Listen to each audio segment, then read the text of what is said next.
Bingo Blitz rules. If your bingo has ads in it, That's not a bingo. if it doesn't have the coolest tournaments, mini games, and the most breathtaking design, Nope, not a bingo. if your bingo moment makes you feel so excited that you just want to burst in joy and scream out loud, bingo! Sorry, so you're playing... Bingo Blitz? Now that's a bingo. Go for a world of excitement with Bingo Blitz, the #1 free bingo game. Download Bingo Blitz and play for free. Now that's a bingo. Being a marketer's no sweat. You just have to manage dozens of channels, launch hundreds of campaigns, score thousands of leads, and okay, fine, it's a lot of sweat. Unless you have HubSpot's AI-powered marketing tools to help you do all that and more. Get started at HubSpot.com/marketers. What's up, everyone? It's Noah Daniels. Hey y'all, I'm JJ. Hey guys, it's Kat. And we're your hosts of the Real Hauntings podcast, where we bring on guests who share their first-hand encounter ghost stories and supernatural experiences. Now on to the trailer.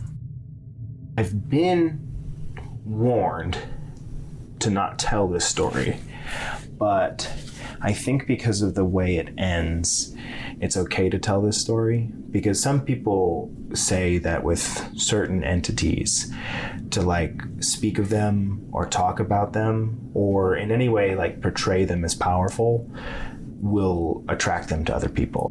The creepiest thing about it to me is a lot of times it would wait for me to notice it. Like, it would just lay its arm out like this, and then I'd be like, where is it? Where is it? And then I'd see it, and then it would just slither back. For more information on the Real Hauntings, Real Ghost Stories podcast, make sure you check out Real.fm to learn more about our podcast and many other amazing podcasts.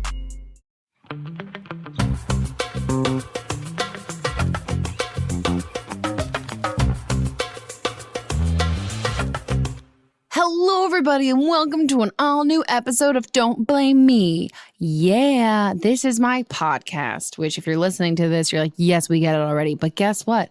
I have to kind of spoon feed it to you. If I had a spoon, I would demonstrate because I'm gesturing, because we are also recording this on a camera with a video component. Woo woo. That was a very confusing way of saying it, but I'm currently filming this podcast for my YouTube channel. So we did this 2 weeks ago as a special treat, and this is what we're doing. We're doing it to raise awareness for my podcast, which is called Don't Blame Me, and getting some new listeners. So if you want to get a double dose of me, not only can you listen to this audio podcast, you can also go watch the video and vice versa. And if you're just watching this, we have one other one that is a video podcast, which will be linked down below. But also we've got other episodes that are purely audio based. And if you want to find out exactly where you can listen to the Don't Blame Me podcast, go to don'tblameme.show. And you're going to find where to get it. Now we are on SoundCloud in addition to the Apple Podcast app. So make sure you subscribe and leave us reviews on things so people know about us, and we can do this for a very long time, because I'm having a lot of fun with this, and I would love to get more listeners because I desire that. So we're just doing a couple video ones as a special treat, but if you like it, you can always listen to us as an audio podcast, which comes out every other Friday. Go to don'tblameme.show to listen and figure out exactly what you can do to download it, subscribe, whatever app or preferred method of listening to your podcast that you like. So this is a special treat for you guys, and I hope you like it. Maybe we'll do it again. So if you guys are unfamiliar with the basis of my podcast, well, let me tell you about it. It is an advice podcast. So if you guys have listened to my Dr. Megan videos before on YouTube, or any of my advice things, or if you followed me on Tumblr when I was all about dishing out advice to people through the question ask box and all that stuff, it's pretty much how this podcast came to be. It was like, yo, I love giving advice to people. How about instead of just doing like Twitter Q&As and random things like that, we could instead have you guys call in and leave voicemails telling me about things in your life that you need some advice on. So that's what we're going to do. You guys are going to hear actual voices of people calling in and what they are dealing with in their lives. And hopefully you guys can maybe relate to it, and I can give some decent advice. So if you guys want to call in, the phone number is 310-694-0976. Yes, I am reading to something that is being taped underneath the tripod. Again, that number is 310-694-0976. And no, I don't still have that number memorized at all. But yeah, I'm excited to hear your voices, give you some advice. And again, as the title suggests, don't blame me. It is always going to be legally free of me actually ruining your life, because if I do anything for sure totally wrong, you can't sue me. Maybe if we title the podcast that, You Can't Sue Me with Megan Riggs. Also, we have a deep, dark male voice over here. I should have said you have like a high-pitched voice. So you would have had to do that, but it's Jack Ferry. Hi, Megan. I am the off-camera voice. How are you? It's like the Wizard of Oz, Jack Ferry. I'm just here to keep me on track. I have ADHD. I'm just here to help you as your producer. And in fact, I'm going to help you right now because we've got some really awesome calls. Okay, cool. Are you ready for the first one? I think I am. All right, let's do it. Hey, Megan. I am a 25-year-old woman. I am married. And my husband is 11 years older than me. Yes, I know. I high-key have daddy issues. We've been together for 7 years. I love him a lot. He's perfect in almost every way, except for the fact that every now and then he has this tendency to talk down to me.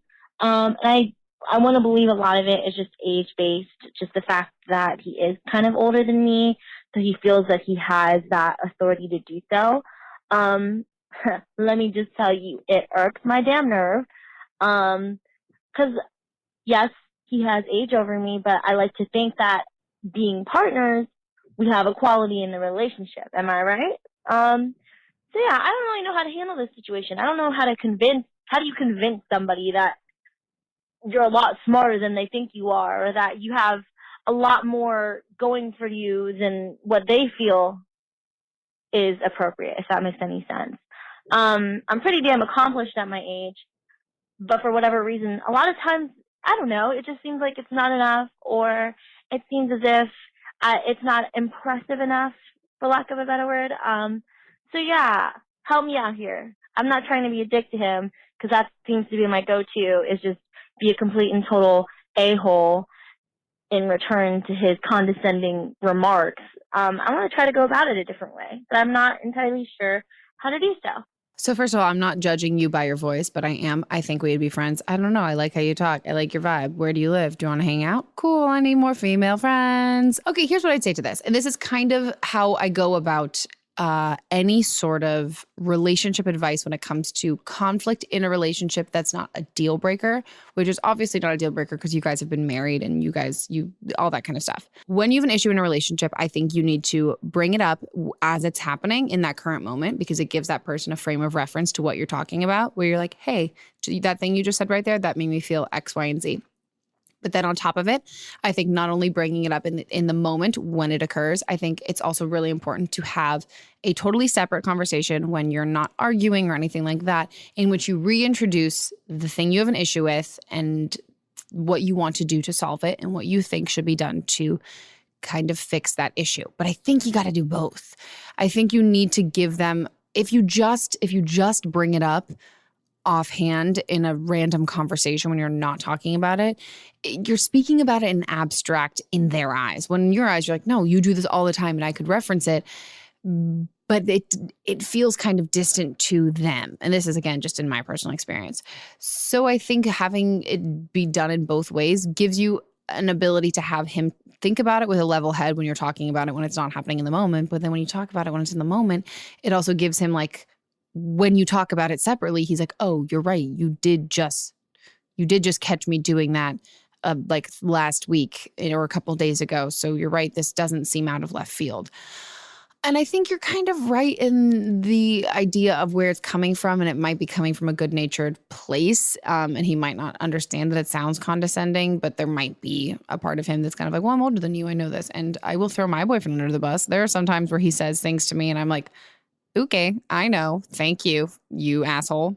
And I also, the whole reason why I think we'd be friends is because you defined yourself as an asshole, which is constantly what I call I'm an asshole. So I understand that, because that's kind of how I would respond to something like that. I mean, that happens in all relationships, I think, but you also might be guilty of doing it too, which I know I'm guilty of. If I feel like I kind of know if I feel like I have an extensive knowledge on something, which they're limited subjects like the Food Network and like how to make a cupcake. So I think that's kind of how I would go about it if I were you. I think you know it's not a deal breaker. You know this is something that he does, but it's also a totally fixable, changeable thing. This isn't like a essential part of his personality that you're asking him to change. You're just asking him not to kind of be a condescending dick sometimes, but then also be open to the fact, maybe honestly, maybe you go about it in a way in which you're like, hey, something that I feel like I've brought up before and I might have not addressed it in the most polite situation is sometimes I feel like in situations you talk down to me In similar, in this kind of context gives like some clear examples. And you're like, and it just doesn't make me feel that great. And I don't think you're doing it intentionally to make me feel bad. I think you're coming about it from a great place of wanting to help me, but it doesn't feel that great. And in thinking about that, I thought there's probably situations in which I do that to you as well. And I'd really like if we could have an open conversation about it to figure out if there's anything like that I'm doing to you as well, because I really think this is something that we need to fix for us because it doesn't make me feel great. And I would really, really like if we didn't do this to each other anymore. So it's like kind of half throwing yourself under the bus, which is what like I'll think. And then maybe he'll be like, well, you never do that. And you're like, it's because I'm awesome. But I think it's a fixable thing. Okay, next call. Hey, Megan. So I'm 27, but I feel like you have a lot of wisdom and worldly experience. So I don't mind reaching out to you, even though you're just only a little bit younger than me. I'm not that old. But anyway, I took a class over the winter, and it was to get a free trip to Israel. And it was an online class, so I didn't meet any of the people in the class. And some of the people in the class are going on the trip at different times. You can kind of like pick what dates you want to go. And I decided to go in the summer. And I want to extend my trip. So like I want to do the trip that comes with the class, but I have an option of staying longer. And I was going to be spontaneous and do my own thing, but I have a lot of anxiety and I'm a little bit nervous and I suffer from really bad anxiety. So I met this guy through our trip's Facebook group, and he was like, yeah, like we should go to Jordan and Haifa and stuff together. And by the way, I love Israel. I've been there before. It's like my only place where I feel happy. So I just want to spend as much time as I can there. And I'm afraid also I won't be able to go back because of how much it costs to fly there and stay there, etc. So like, I just want to see these places that I haven't got to see and I won't get to see on the scheduled trip. Like, because I may never get to go back again or not for a really long time. And I've been dating my boyfriend for 7 years now, and I'm worried that he's going to be upset if I tell him that I'm taking like a week extension with just me and a single guy. And he always says like he trusts me, but he doesn't trust the guy. And I just don't know what to do because I feel like I'm going to be missing out on his life experience if I don't like take this spontaneous chance. And I think it's also kind of safer to travel with a guy as a girl alone, especially in like a war-torn country. But I mean, I don't know what to do. Like, I don't want to upset him either. And I love him and I know he's the one for me. And we've been dating like all our lives, like since we were kids practically. But like, I feel like this is important to me and he should trust me to know that I trust him. You know what I'm saying? Okay. Serial killers can take online courses too. That's my first thing. I think even before you started talking about your boyfriend being uncomfortable with the situation, I was uncomfortable with the situation. And I thought you were going to be like, should I do this? And my advice was going to be, no, don't do this. But the advice is, how do I tell my boyfriend that I want to do this? I'm losing subscribers on the daily with my advice on this, where it's like, I'm just shitting on all of you. I'm not. I think that's awesome for you. I think it's great. The first half of your question or your story is really similar to my best friend. My best friend went on birthright in Israel a couple of years ago and wanted to extend her trip as well, but she was extending her trip by herself and ended up meeting a bunch of people and also having other like family and friends who were there that she got to have the experience with. So I think extending the trip is a really great idea. You've already been there once before. I don't know if you have family there or things like that. Okay, here's the thing. You want to be spontaneous and you feel like this is not going to be another opportunity for you to do that. Amazing. Agree with you. That's awesome. Be spontaneous. You've never met this dude before. He literally could be a serial killer. It could be safer to travel with him if he's not a serial killer, but it could also be like way more dangerous to travel with a serial killer. Not that I'm saying he's a serial killer. Maybe he's a great guy. But how about you plan your extension of your trip? And then if he ends up being awesome or any of the other people you meet there end up being awesome, then you guys end up kind of traveling together. You're able to keep open-ended plans. Do the hostel thing, like reserve things like that. There's a lot of people, especially in the summer, who travel alone. I mean, I wouldn't wear a t-shirt that says, "Hi, my name is Becky and I'm traveling alone." Like, that's not the safest thing to do. But you don't think you necessarily should plan the extension of a trip with people that you don't know. And hey, he ends up being totally normal and like perfectly awesome and cool. And then he also is going to do the extension of the travel stuff. Then you do it from there. I think that's kind of what I would do. I think regardless of what your boyfriend feels, just planning a trip with a dude or anybody you've never met before is a terrible idea. And also, what if you get there on the first date and you hate him? Like, what if he's not a serial killer, but he's just awful? And he's like, I don't know, is super boring. Or what if he is just like, thinks he's Justin Bieber or any of these other things? Like, what if he's just like not your kind of person that you want to travel with? And you're like, wow, I am just committed to spend an extra week long of my trip with this guy that I thought was going to be awesome. And he's not. So that's kind of what I would say with it. And then when it comes to your boyfriend, not only do I totally understand why he'd be upset. I just think you shouldn't do it. But I think you should go. Okay, next call. Hi, Megan. All right, so here's my question. I started a new job in the fall, and ever since I've had a major crush on a coworker. We have very similar interests and have great conversations. I kind of lost hope, though, when I found out he was hanging out with another girl, but recently discovered things between them did not work out. With this, though, I'm kind of insecure because this other girl is super different than me. She's really fit and super bubbly and really involved with everything at work. I, on the other hand, have a totally different body type and much more reserved and, let's face it, have a little bit of social anxiety. My friend, also a coworker who knows him better than I do, swears he's into me and is being flirty. I don't really know what to believe, though, because he doesn't necessarily seek me out, if that makes any sense. But my friend insists it's just his personality, as he wants something to kind of just fall into his lap. We're both a little on the awkward side, and so neither of us had made a move.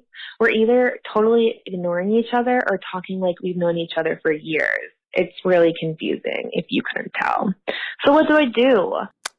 There's a common theme in these kinds of questions in which I always say, if a guy really likes you, he's going to make it happen. Like, there's not really ever a question about it. Now, when it comes to coworkers, I was automatically going to say something along the lines of like, well, he might not be making an obvious move because you're coworkers, but I guess he's already dated one of your coworkers. The idea of him wanting something to fall into his lap, also just road dome. That's the first thing I think of in my head.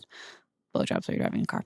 I don't really love that kind of outlook with a relationship where it's like, I just want a girl to fall into my lap. Like, okay, said literally every person ever. Like, it's like, I just want to win the lottery. Like, okay, cool. Like, everyone wants the easiest way for things to happen.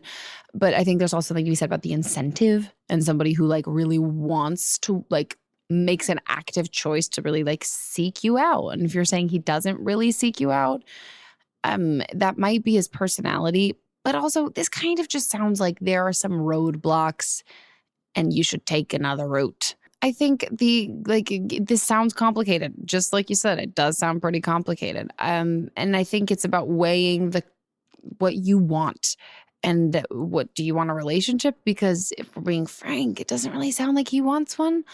And if he's just a really cool work friend, and that you have stronger feelings for than he has for you, then I would just kind of be like, let's just like stay friends. If this is like a kind of feeling or a kind of like sentiment you have towards him that you really just can't shake and you really need to, you need to get it out there just for you, I would go for it. But if how much you like him is determined by how much he likes you, I don't think it's really worth it, if that makes any sense. It's kind of the same thing where it's like, oh, well, like he's cute and I like him. Do you like him because your friend is saying that he's into you and like he's flirting with you and that's like his kind of thing with girls? And if he didn't like you, would you still like him? Okay, next call. I'm 14 years old and I have a friend group with around 20 to 30 people in it, so it's like quite large. Last year we were like really close and now things are kind of falling apart. So since our group is so large, we'll once in a while we'll hang out with everybody in the friend group, but now since you can't always have 20 to 30 people at a house, we'll have smaller hangouts with just around 10 people, and the other girls in the friend group will get really angry and feel left out if like they aren't invited to the smaller like hangouts. But we feel that we can't always invite everybody since the friend group is so large. But then a couple weeks later, the girls that got angry and jealous that we hung out with a smaller group will have one themselves. And the girls that originally had a small hangout will not get mad, but they think it's okay they think it's okay to hang out like in smaller groups, but when we do it, it's suddenly a horrible thing, and our friend group's kind of falling apart, and we really don't know what to do to satisfy the other girls, because every time we hang out, it's not okay, but every time they hang out, it's totally fine. We could care less if they hang out, like we are glad they are, but we just want to find a way to hang out with them, you know, getting super mad. And also they'll post stuff on social media calling us like snakes and like being snake free. But yeah. Do you want to be friends with those people? Okay, so I relate to this in a smaller scale because that's a lot of friends. I never had that. I also went to a really small school, so that'd be like my whole school. I had a group of like close girlfriends in middle school, and we would break off into smaller groups and hang out. And there was some sort of jealousy that would come through that, mostly on my end of being like, why are you hanging out without me? I'm so clingy. But then in high school, also a similar kind of thing. But I kind of went into high school with having like one really core best friend and then being friends with like other people and like hanging out in groups and stuff. I think my first advice before I would say the generic like friendships kind of evolve and change and move would be maybe not hanging out with like split down like 10 and 10 kind of thing. Maybe it's like a group of 2 people hanging out. Maybe it's 3 people hanging out. Maybe it's something like that where it's smaller as opposed to it being them versus you kind of thing. And it also just seems like it's coming from a place of feeling sad and jealous. It sounds like they're hanging out to try and get a reaction out of the original people who broke off from that friend group or hanging out with each other, them trying to get a reaction. And the fact that you're not getting jealous is making them more upset and trying to retaliate. And I also wonder, a little bit of self-reflection I'm asking you to do here. How would you have felt if you weren't in the original group that had hung out separately first? Because you got to be in the cool of the cool ones at first. And that also comes with kind of not really understanding what it might feel like to have been like the first time you see what you thought was your friend group, half of them not hanging out with you. And maybe it came out of left field for them, and maybe there wasn't a lot of forewarning, but I think it could potentially deserve an apology. I agree with you that it's really not that big of a deal in the scheme of things. And also logistically, yeah, if I was a mom and my kid was like, Mom, can I have 30 friends over? I'd be like, no, dude, go to your room, color, stop. What? How do you know 30 people? I mean, yeah, if you look at it from outside perspective, it makes perfect sense that you should be able to hang out with certain people at certain times. But maybe they felt a little bit slighted. Maybe they felt that something was wrong or up, that you didn't like them. And I don't know if you've addressed the situation, but maybe address the situation with an apology at first, being like, hey, I know that maybe that's felt or kind of crappy or anything like that. Give that apology.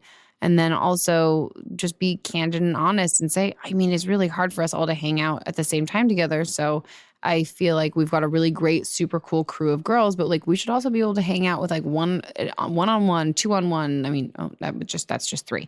And break up in those kinds of numbers. And then also at the end of it, do you want to be friends with people who are calling you snakes? And then also just focusing on who you want to be friends with specifically, like people, not just friends as a group.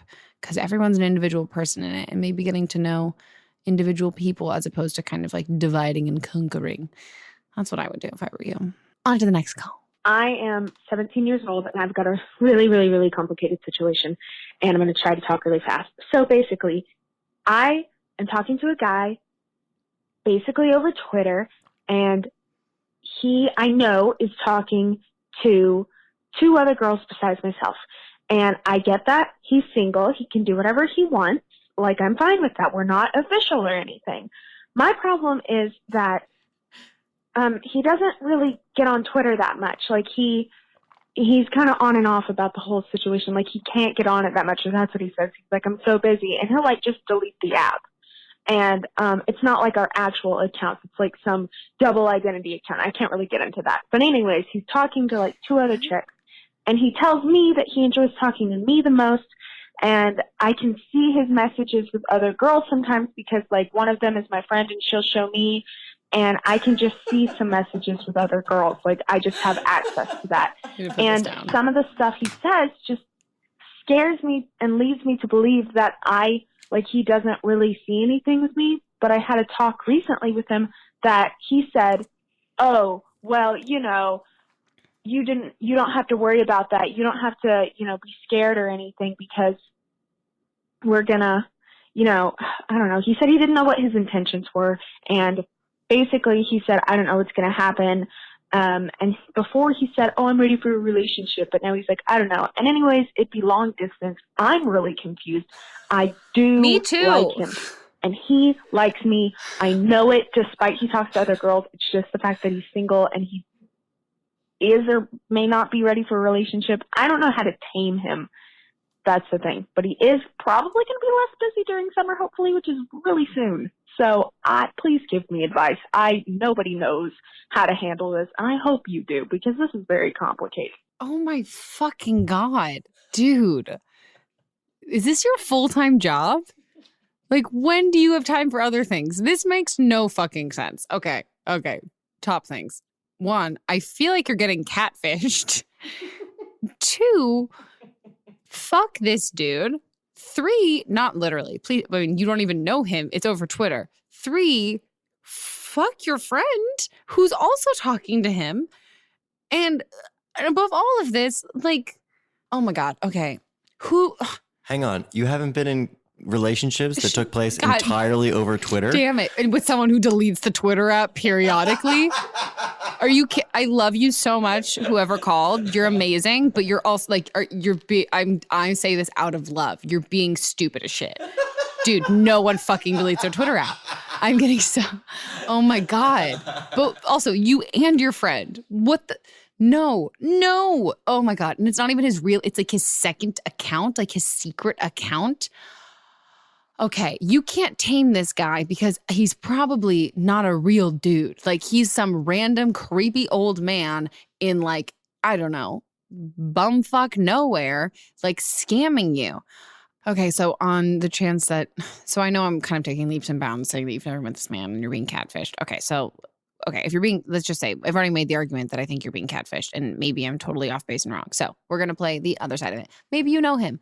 And you've just chosen to communicate solely through Twitter because, I don't know, he deletes the iMessage app often and never has that, so he can't text. This is just not worth your time. If the story that you tell your children about how you met their father, is more confusing than a Latin textbook and longer than a multiple series encyclopedias, probably not the person you're going to spend the rest of your life with. That's just the overall thing. This is a confusing situation. Yes, I am just as confused as you are. I'm also really confused why you're still dealing with this situation. That makes the most zero sense to me. You can't tame him because he's whatever he's doing and anything like that. Also, why would you want to? You're not sure if he wants a relationship, or if he does. Okay, you know what's the worst relationship ever? The one that you have to force someone to be in. That does not sound fun. That's like holding someone at gunpoint, being like, love me. You don't want to convince somebody to date you. I've said that before. Like, you're a person, not a persuasive essay. Like, you're not trying to convince somebody to date you and why you're the greatest person ever. Also, if you end up dating this person, then you lost a friend because your friend will hate you because I think she's also thinks she's dating him. And then also what happens if he dates your friend? That's also weird. Also, it would be long distance because you're only communicating through Twitter. The audio didn't cut out there. That was just a long silent pause for me because I'm like, homie. Okay, you communicating through Twitter. That sounds like a wonderful, satisfying life. I'm being so sarcastic. I love you, by the way. This is getting really dark and really annoying. Now I've taken it upon myself because I really feel like I'm just going to force you to do something, even though I can't because this is over a podcast. Hey, long distance podcast friendship. Twitter fake relationship. Wow, full circle. I think you should tweet at him and say goodbye. Because this is insane. This is not worth your time. Do you have to study? Do you have school, SATs, anything like that? This is taking a lot of brain power, which, by the way, to finagle this and to explain this story and to do all of this, you seem pretty smart and quick. So maybe take this kind of argumentative skills and the way you've been able to rationalize this in your head and use that for good. Become a lawyer. Sell other people on things that are like definitely not true. Also, please do not unsubscribe from my YouTube channel and continue to listen to this podcast, even though I was a little see you next Tuesday-y. Oh my gosh, guys, that is it. That is all of the phone calls we have. I just messed up my hair, which you don't care because you're listening to the audio version, but everyone in the video version is like, oh Megan, you're just messing it up more. You look like Danny DeVito. Whoa. If you want to see me look like Danny DeVito, go watch my YouTube channel and see this video. Thank you so much for listening and or watching this. If you want to get even more me, you could re-listen to this if you've only watched it, or you could just go watch the video version of this and see me in a snazzy yellow shirt. So we're not going to be doing video versions all the time. This is a fun, special treat. But if you guys liked it, you could let us know. And you can also listen to my audio podcast because that's not going anywhere at all. That's an all the time, every other Friday kind of thing.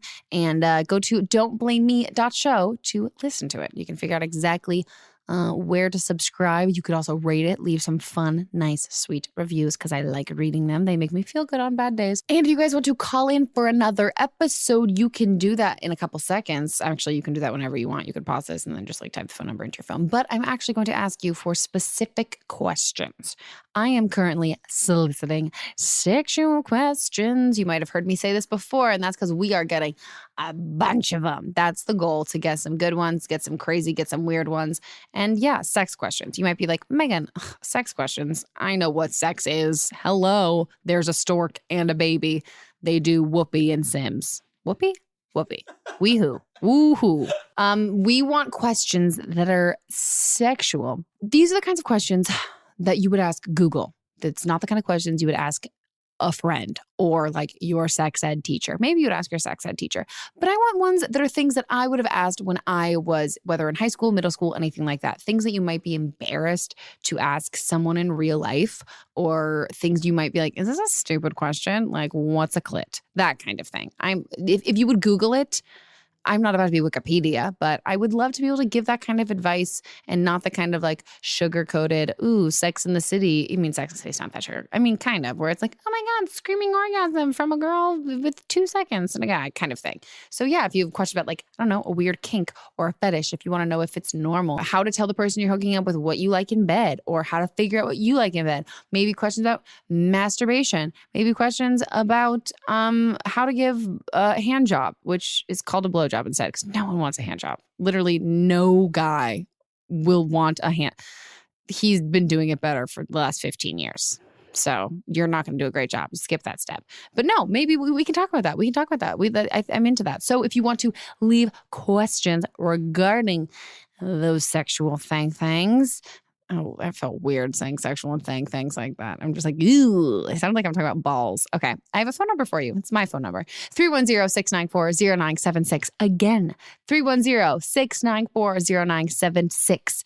Please don't send dick pics because it's not actually my phone number. My real phone number is beep. I'm kidding. I'm not going to actually give you my real phone number because I do not know. Also, if that's a question, do girls want unsolicited dick pics? No, never.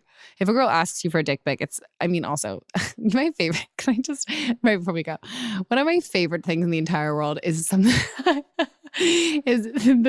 can't even say, is the fact when guys send dick pics, there is always, no matter what, an unintentional object of comparison for size, where it's like my phone, but like, no, my dick, like my phone's like laying by me though. Or like here's my dick. Also, here's a paperback book. Like things where it's like, man, we know what this is for. You're trying to get a size gauge. I love that. Or the guys were shamelessly taking dick pics with like rulers or their arms.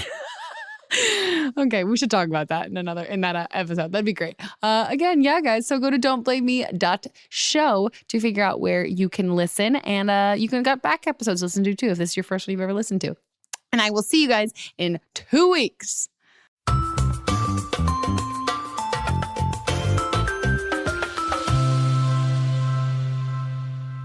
Don't Blame Me is a production by me, produced and directed by Jack Ferry, associate producer Melissa DeMons, edited by Melissa DeMons, post-production sound by Chris Henry, and music by Giacomo Picasso and Ryan Hunter. I will see you guys in 2 weeks, and don't blame me if your life bursts into flames before then.